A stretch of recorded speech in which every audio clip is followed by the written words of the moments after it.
رحمت عالم صلی اللہ علیہ وآلہ وسلم نے اپنے غلاموں کی طرف نظر مار کے دیکھا.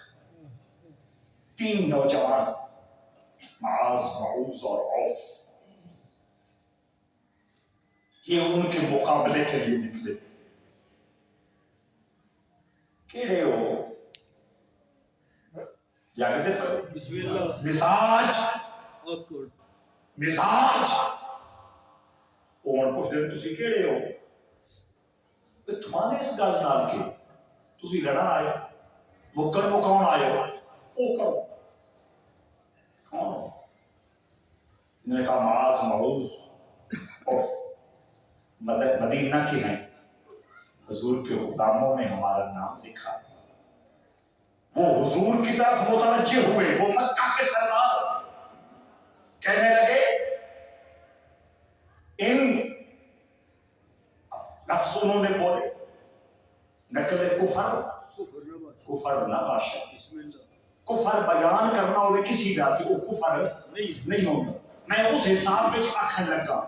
وہ کہنے لگے یہ تو کاشتکار ہیں، یا کہتے تھے ان تک کاشتکار کسی پلے نہیں نہ بنتا.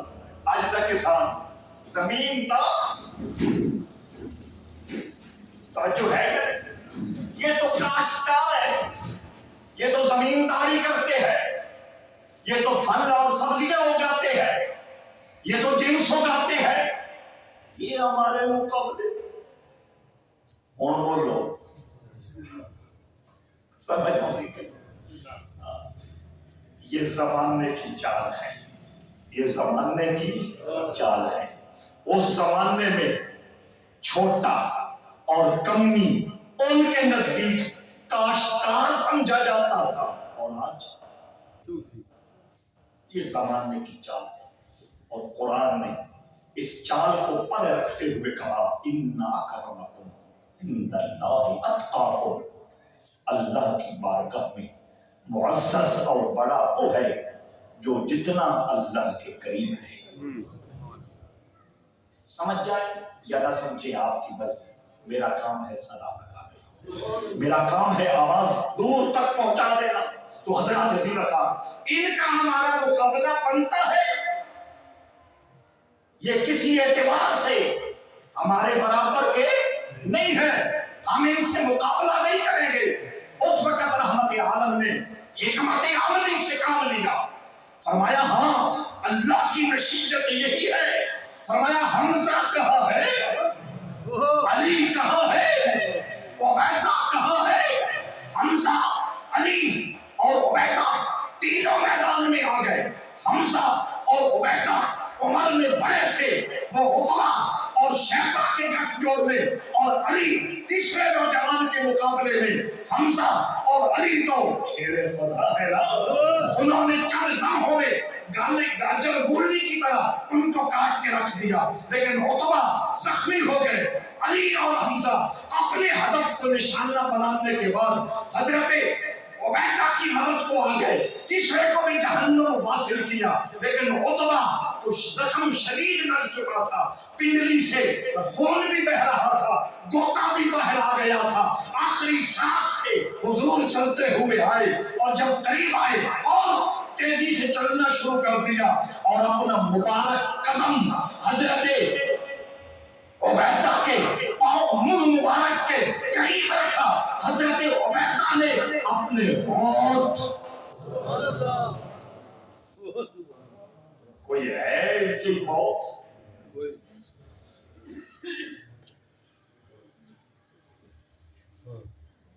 اور اس لمحے پوچھا تھا یا رسول اللہ الست شہید، کیا میں شہید نہیں ہوں؟ چونکہ سوال میں کچھ شدت تھی نا. الست، حضور نے کہا اشہد انک شہید، میں گواہی دیتا ہوں تو شہید ہے. ایک صحابی اسی جنگ میں، جنگ کا میدان گرم ہونے سے پہلے شہید ہو گئے. کنویں کی منڈیر پہ بیٹھے تھے، دشمن کا تیر لگا، شہید ہو گئے. ان کا نام یاد رکھ لے،